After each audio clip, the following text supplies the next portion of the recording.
Hello students, your most welcome. हम देख रहे हैं कंप्यूटर के इम्पोर्टेंट सीरीज़ में इसका थ्योरेटिकल पार्ट कंप्लीट कर रहे हैं। अगर आप इंडिया में रहकर किसी भी ऐसी कॉम्पिटिटिव एग्जाम की तैयारी कर रहे हैं जिसमें कंप्यूटर का एक भी क्वेश्चन पूछा जाता है तो ये सीरीज़ आपके लिए है। आज हमारा पहला टॉपिक है और हमारा पहला टॉपिक यहाँ पर है इंट्रो ऑफ कंप्यूटर।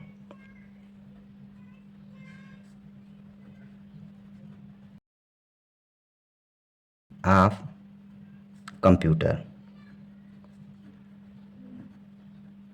मतलब सामान्य परिचय।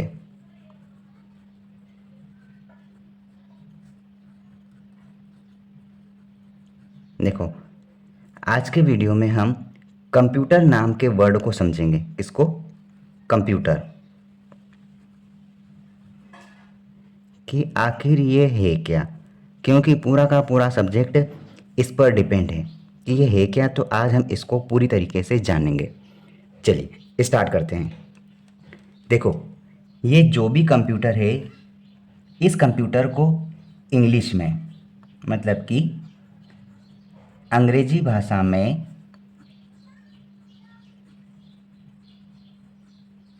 हम इसे कंप्यूट कहेंगे। COMPUTE compute. हिंदी में लिख देता हूँ कंप्यूट। कंप्यूट कंप्यूट कहा जाता है। ठीक है, ये कंप्यूट शब्द से बना है कंप्यूटर। ठीक है, अब इसका अर्थ देखते हैं। जिसका अर्थ क्या हुआ, इसका मीनिंग, इसका अर्थ है गणना करना। गणना करना, इस प्रकार से हम इसको समझ सकते हैं। ठीक है, गणना करना बोले तो क्या मतलब कैलकुलेशन। कैलकुलेशन, ठीक है। अब देखो, इस कंप्यूटर को अंग्रेजी भाषा में कंप्यूट कहा जाता है और जिसका अर्थ होता है गणना करना, मतलब कि कैलकुलेशन करना। अब ये देखो, ये जो कंप्यूटर है, कैलकुलेशन इसका मतलब होता है, इसको हिंदी में क्या बोलेंगे? इसे हिंदी में संगणक कहा जाता है। क्या? संगणक। इस प्रकार से इसको संगणक कहा जाता है। अब कंप्यूटर का हिंदी नाम आप ध्यान रखना, इसका हिंदी नाम होता है संगणक। अब देखो, ये जो कंप्यूटर है ना, ये जो संगणक है, ये एक इलेक्ट्रॉनिक डिवाइस है। Electronic device.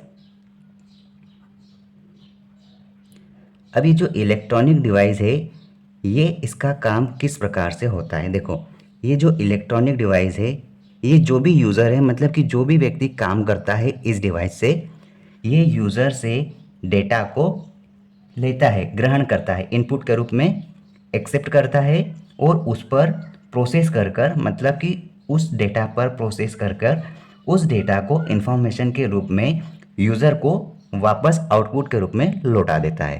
ठीक है, अब देखो इसको हम समझते हैं। जैसे कि ये एक डिवाइस है, जैसे कि ये एक डिवाइस है, इसको मैं एक कंप्यूटर का नाम देता हूँ।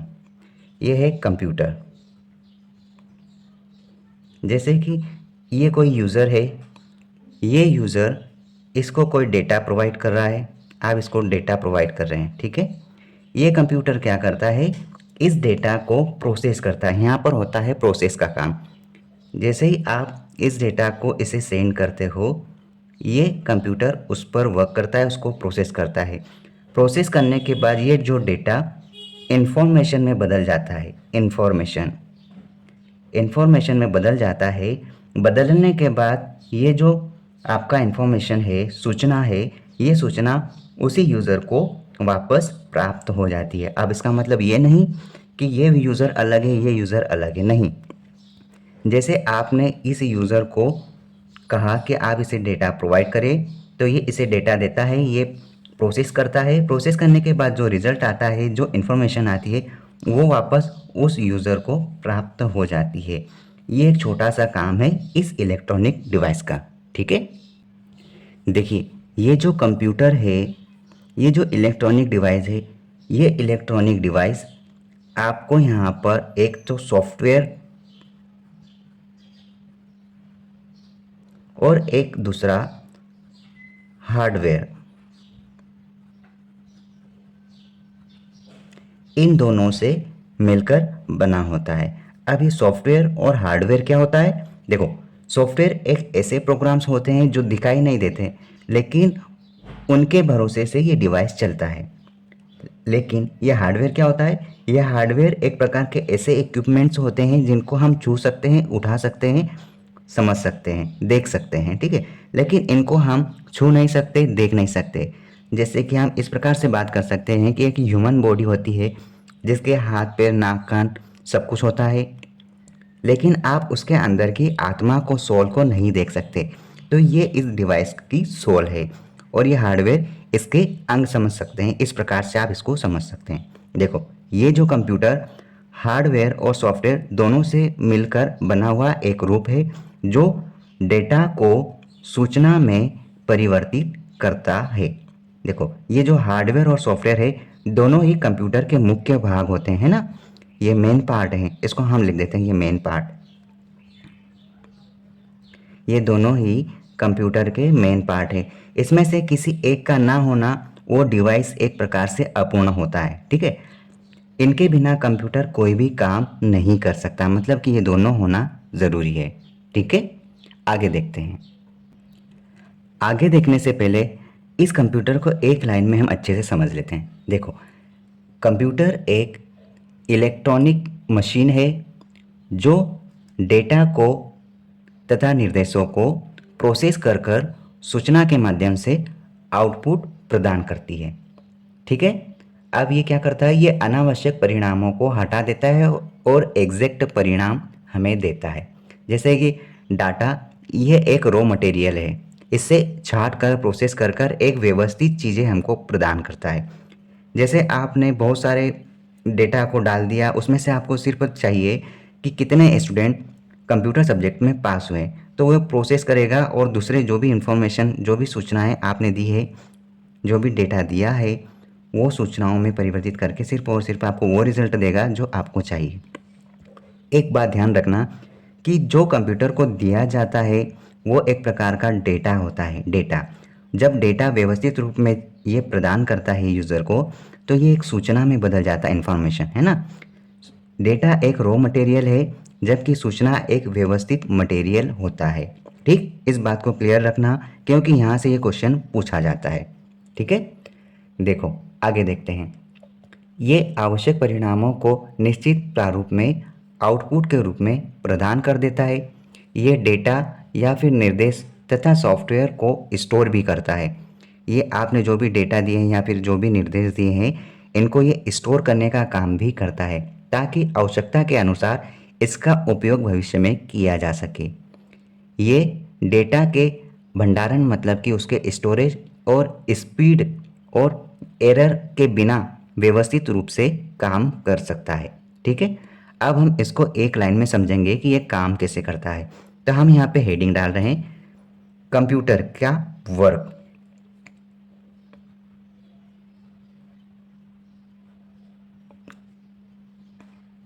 कंप्यूटर का कार्य।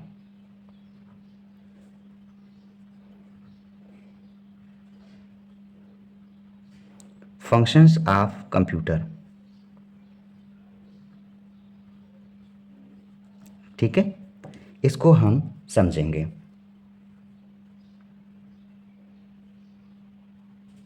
अब देखो, ये काम कैसे करता है। आपने ये बनाया एक प्रकार का कंप्यूटर। इस प्रकार से आप कोई भी डिज़ाइन कर लीजिए, यहाँ पे आप लिख लो कंप्यूटर। आपने ये कंप्यूटर रखा है, ये आप है।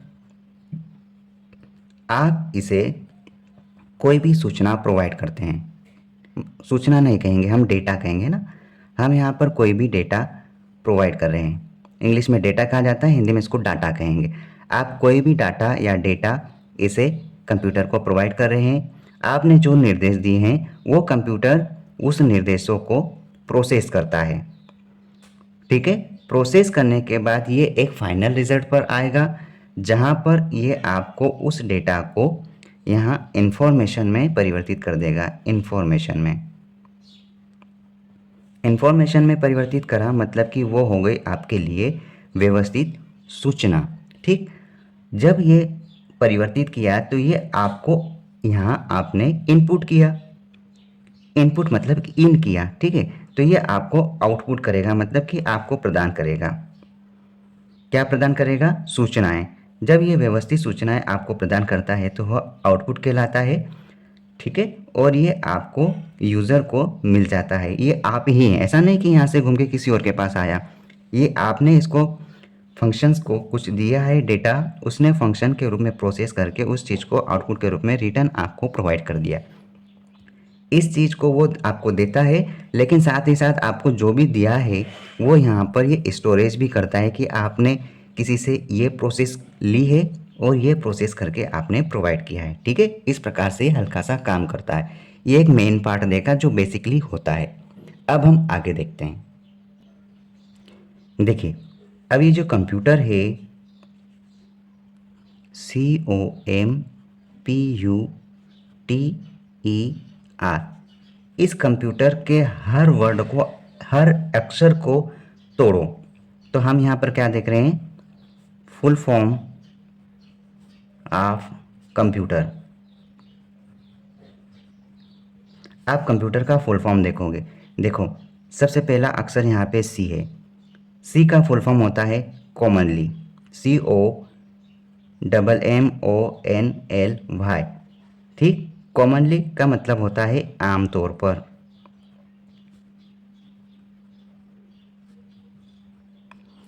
ओ का मतलब क्या हुआ? ऑपरेट, OPERATED, मतलब कि संचालित।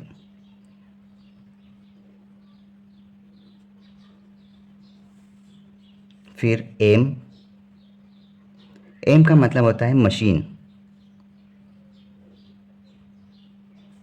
मशीन। पी मतलब कि पर्टिकुलरली, PARTICULARLY,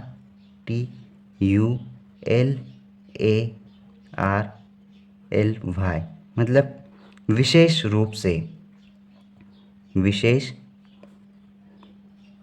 रूप से।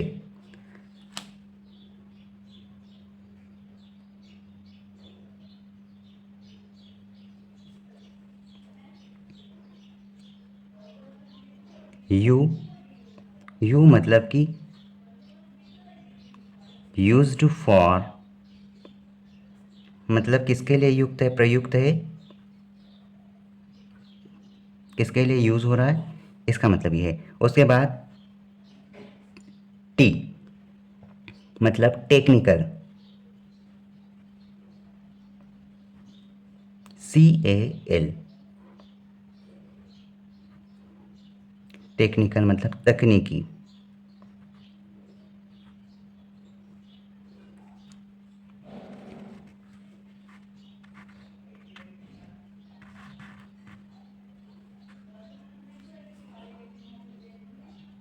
ई, एजुकेशन,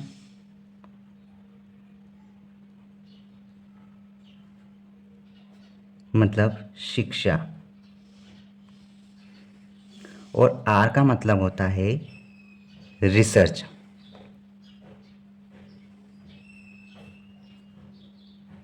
अनुसंधान।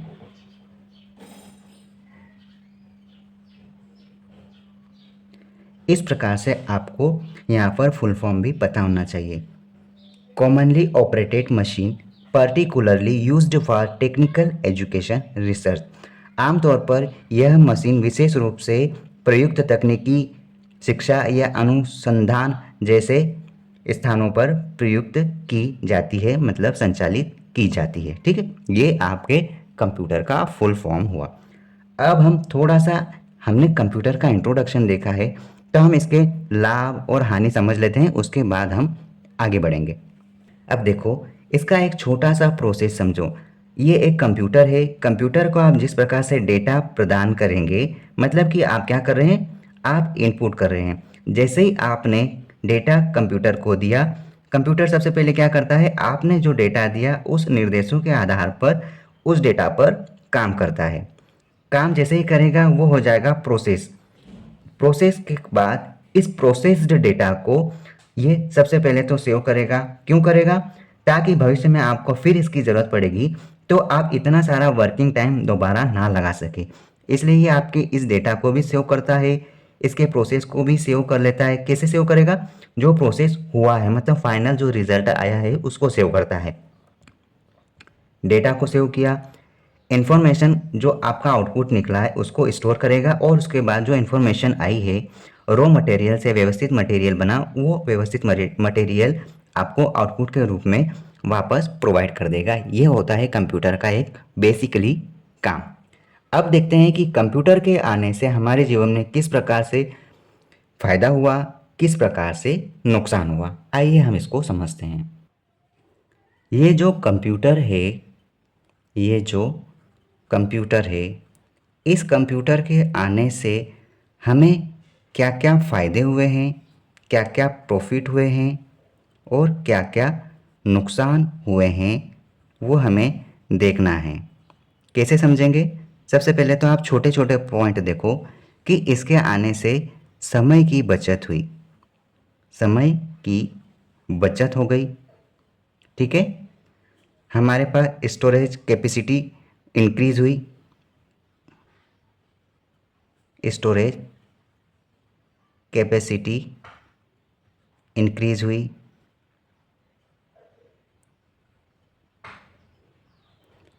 हुई। उसके बाद यहाँ पर हमें टेक्निकल सॉल्यूशंस मिलने लगे।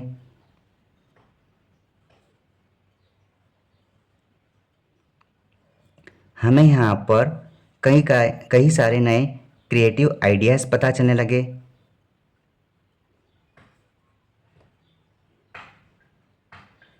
ठीक है, हमारे काम आसान होने लगे,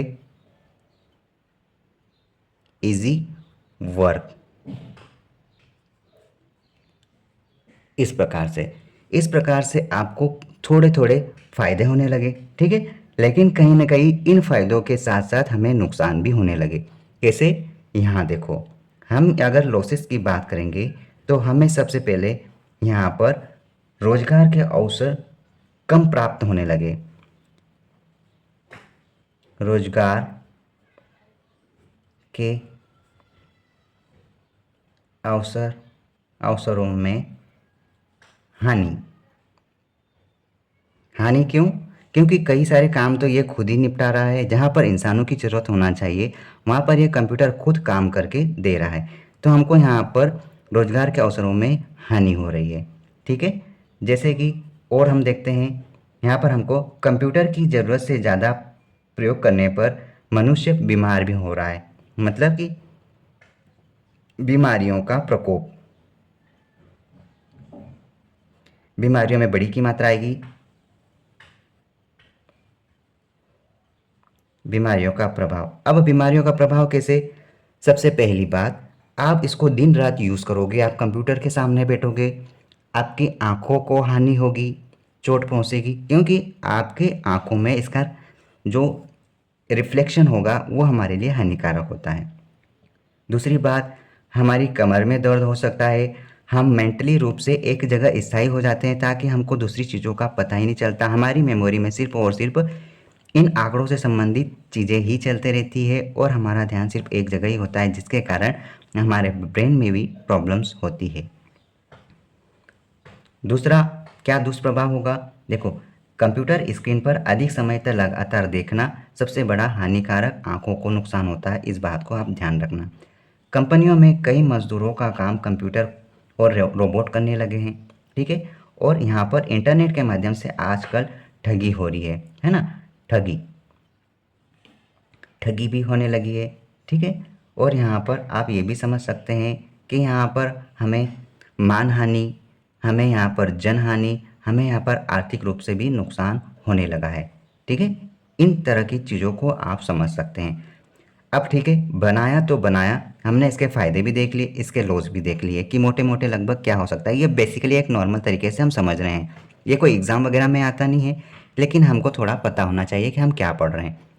अब देखो हमने जो यहाँ चीज़ को देखा कंप्यूटर, तो ये कंप्यूटर की में ऐसी क्या क्या क्वालिटीज़ है जिसको हम अपने जीवन में अपनाने लगे।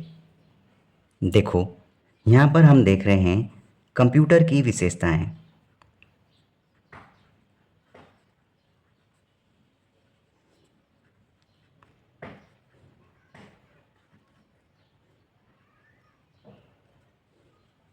कंप्यूटर की विशेषताएं मतलब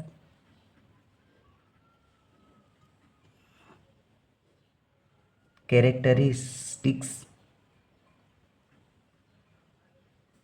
ऑफ कंप्यूटर। हम कंप्यूटर की विशेषताएं देख रहे हैं। सबसे पहली बात हमको यहाँ पर ये पता चलता है कि इसके यूज़ से हमारे कार्यों में गति आने लगी, स्पीड। कंप्यूटर की गणना करने की जो स्पीड है उससे मनुष्य जीवन की गणना करने की स्पीड से कई गुना ज़्यादा स्पीड हमें प्राप्त हो गई है। किससे? कंप्यूटर से। ठीक है। दूसरी बात, हमें यहाँ पर ऑटोमेटिक प्रोसेस भी मिलने लगी है। अब ऑटोमेटिक प्रोसेस कैसे? मानो कि आप किसी मॉल में गए हो, आपको 1 फ्लोर से 2nd फ्लोर पे जाना है, तो इलेक्ट्रॉनिक एम्बेडेड सिस्टम से बनी हुई सीढ़ियाँ ऑटोमेटिक चलने लग जाती है। एक सेंसर लगे होते हैं जहाँ पर यह पता चलता है कि कोई इंसान या फिर कोई वस्तु उसके नज़दीक आई है, जहाँ उसको वर्क प्रोसेस चालू करना होता है। जैसे ही आप उस सीढ़ियों से हटते हैं तो सेंसर ये डिटेक्ट कर लेता है कि इस मशीन के आसपास ऐसी कोई वस्तु या फिर कोई पदार्थ नहीं है जिससे इसको वर्क में वापस आना है। जैसे ही आप वहाँ से हट जाओगे ये ऑटोमेटिक तरीके से बंद हो जाती है। इस प्रकार से। नंबर 3, आपको यहाँ पर विदाउट एरर वर्क प्राप्त हो रहे हैं, मतलब कि बिना त्रुटि के यहाँ पर आपके काम बन रहे हैं, त्रुटि रहित काम हो रहे हैं। कंप्यूटर कभी भी किसी भी गणना पर स्वयं गलती नहीं करता, क्योंकि उसके अंदर तो प्रोग्राम पहले से फिट किए हैं। ये किसी भी काम को हमेशा बिना गलती के कर लेता है। ठीक है। अब हम देखते हैं यहाँ पर कंप्यूटर की अगली विशेषता हम क्या बोल सकते हैं? वर्सेटिलिटी। इसका मतलब होता है कि सार्वभौमिकता। सार्वभौमिकता, भौमिकता। इसका क्या मतलब हुआ? देखो ये कंप्यूटर है ना, आजकल इसके प्रयोग से सभी क्षेत्रों में काम हो रहा है। ठीक है। जैसे कि आप बोल सकते हैं बैंकों में इसका काम हो रहा है, और रेलवे में इसका काम हो रहा है। रेलवे में कैसे? टिकट वगैरह, RAIIL। रेलवे में टिकट वगैरह के लिए, कौन सी ट्रेन कहाँ चल रही है सब जानने के लिए, मैपिंग के लिए, ये सब काम यहाँ पे हो रहा है। एयरपोर्ट में काम हो रहा है, व्यापार में काम हो रहा है, एजुकेशन में काम हो रहा है, और एंटरटेनमेंट के रूप में इस कंप्यूटर का काम हो रहा है। और सबसे अच्छी बात कि यहाँ पर कंप्यूटर की सबसे अच्छी क्वालिटी ये है कि ये आपको हाई स्टोरेज कैपेसिटी प्रोवाइड कर रहा है। अब ये सबसे अच्छी बात क्यों हुई? क्योंकि आप इससे पहले बहुत सारे रजिस्टर्स, बहुत सारे किताबों का इस्तेमाल करते थे जो कुछ समय के बाद ख़राब हो जाती थी। इस चीज़ों के रूप में बचने के लिए आपको यहाँ पर सॉफ्टवेयर के रूप में एक ऐसा स्टोरेज मिला है जिसमें किसी प्रकार से हानि आवश्यकता ज़्यादा नहीं पड़ती हमें। होती है कुछ कुछ हानियाँ, लेकिन हमको 80% स्टोरेज कैपेसिटी मिल चुकी है, ताकि हमको ज़्यादा ही चीज़ों को, डॉक्यूमेंट्स को संभालने की आवश्यकता नहीं पड़ती फिजिकली रूप से। ठीक है। अब हम आगे देखते हैं।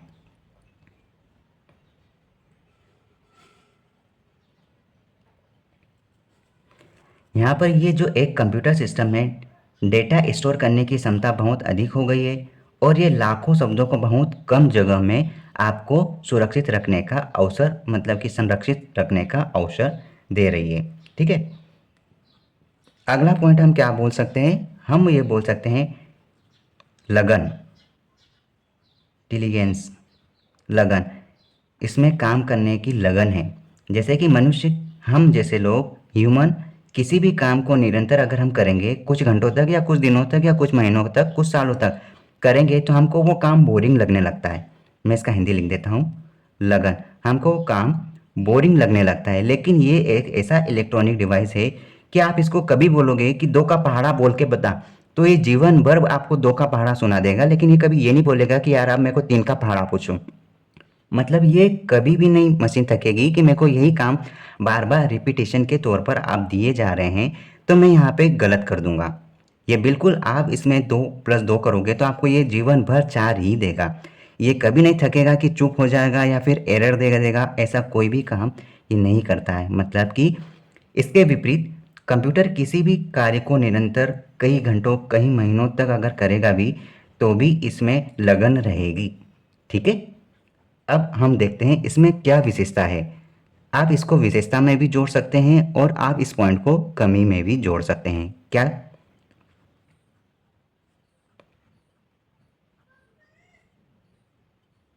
इंटेलेक्चुअल,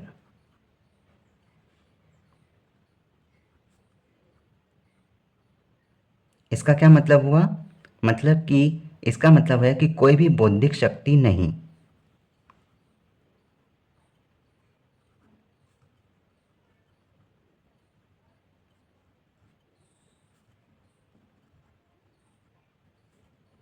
कंप्यूटर का खुद का मस्तिष्क नहीं होता है।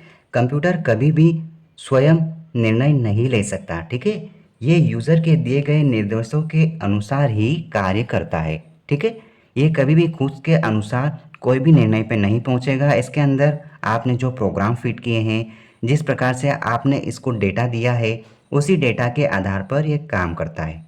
ठीक, इतनी सारी क्वालिटीज़ होती है, कई सारी क्वालिटीज़ होती है, तब जाकर आज के युग में कंप्यूटर का हम इस्तेमाल कर रहे हैं। ठीक, अभी हमने ये देखी है कंप्यूटर की विशेषता। अब हम देखेंगे कि कंप्यूटर में कहाँ कहाँ इस्तेमाल करने की एबिलिटी होती है, क्षमताएं कहाँ कहाँ है। एप्लीकेशन आप कंप्यूटर देखेंगे, कंप्यूटर के अनुप्रयोग देखेंगे। देखो, नेक्स्ट पॉइंट है आपका, नेक्स्ट पॉइंट है कंप्यूटर के अनुप्रयोग।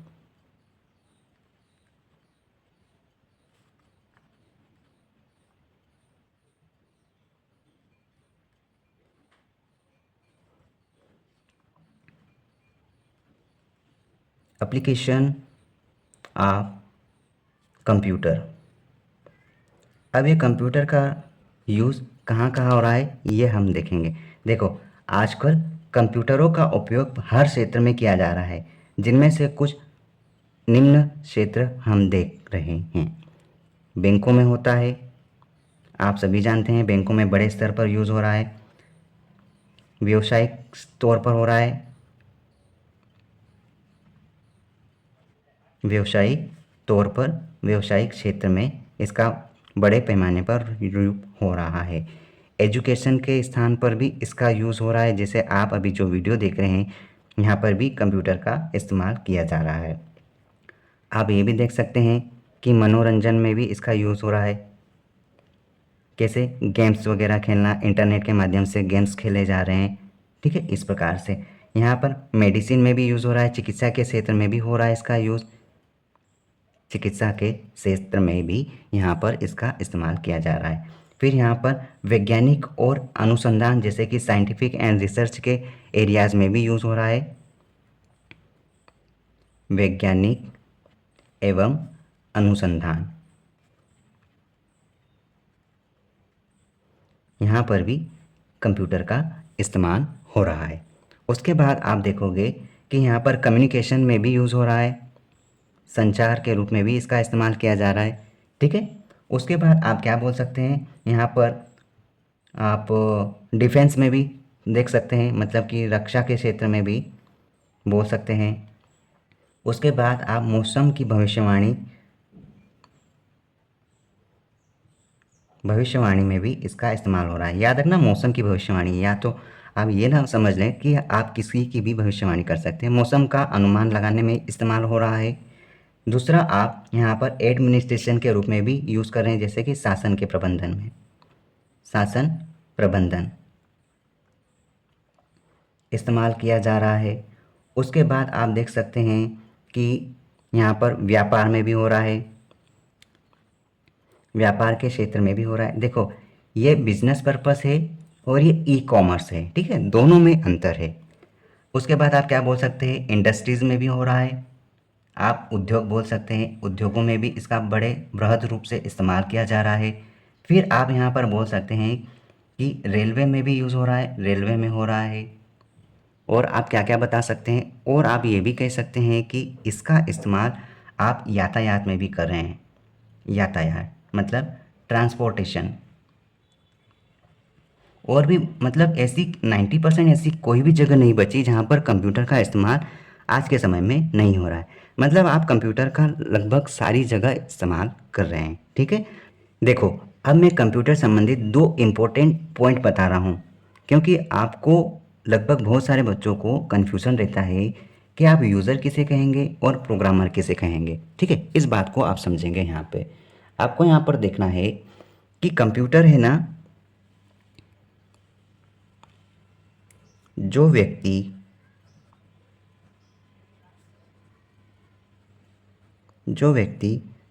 कंप्यूटर के लिए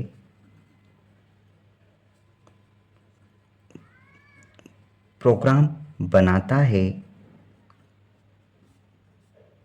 उसे प्रोग्रामर कहा जाता है, प्रोग्रामर कहा जाता है।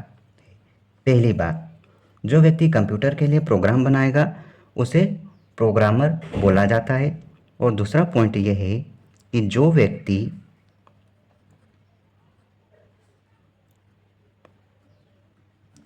कंप्यूटर को चलाता है, अर्थात ऑपरेट करता है,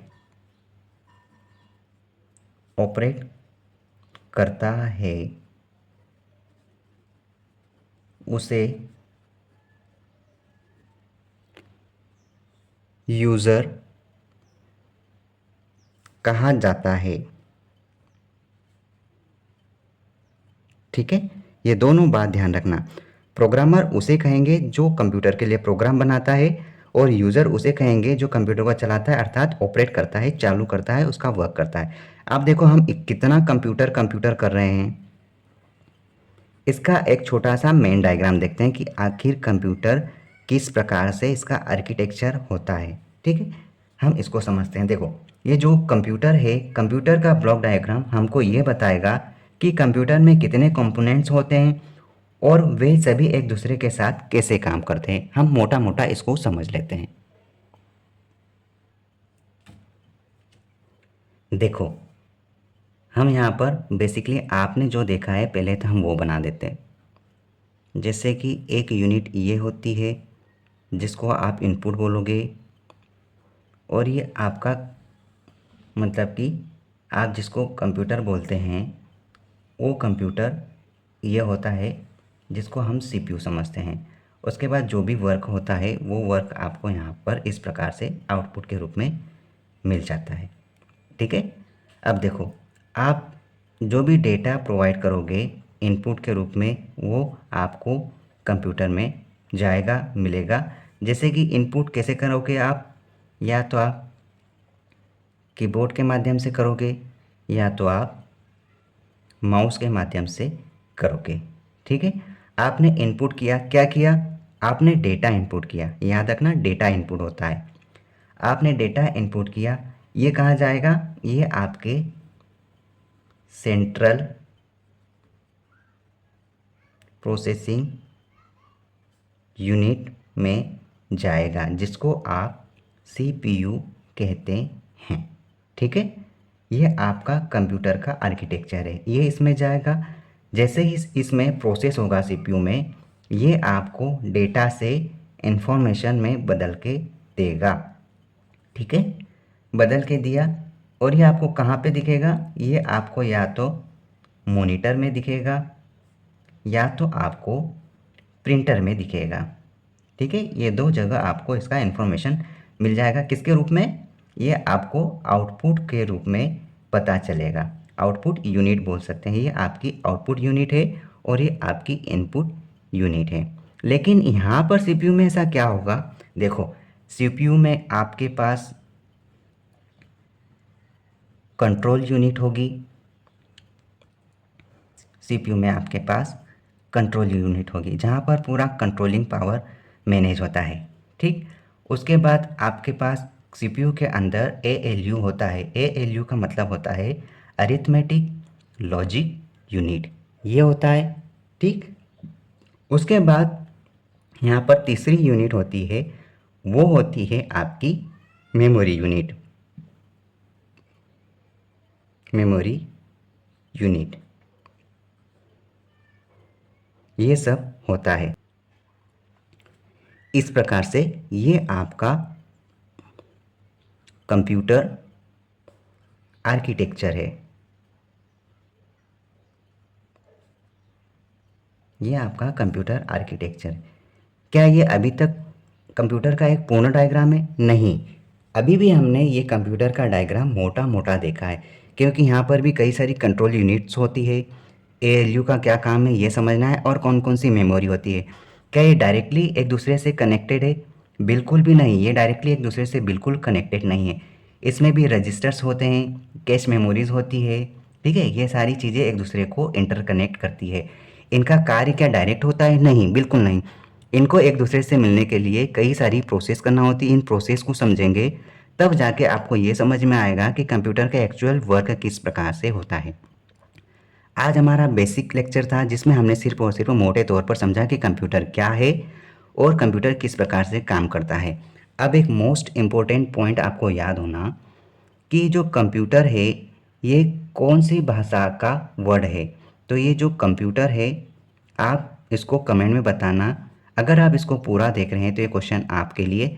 मैं आपको दो ऑब्जेक्टिव दे रहा हूँ, या तो ये ग्रीक भाषा का शब्द है, या तो फिर आप ये बताओ कि लैटिन भाषा का लिया हुआ है। आपको ये दोनों में से एक आंसर सर्च करना है। हो सके तो आप कमेंट में ज़रूर देना। और अगर आपको ये क्लास अच्छी लगी तो आप बिल्कुल बताना, या फिर आप अपने दोस्तों के साथ भी शेयर कर सकते हैं। ठीक है, ये आपकी हर एग्ज़ाम्स के लिए है, लेकिन हम ग्रुप 4 की एग्ज़ाम से पहले कंप्यूटर को अच्छे से तैयार करेंगे, एक एक क्वेश्चंस पढ़ेंगे और इतने डीप में पढ़ेंगे कि आपका हर एग्ज़ाम 90% कवर अप हो जाएगा। ठीक है, ऑल द बेस्ट।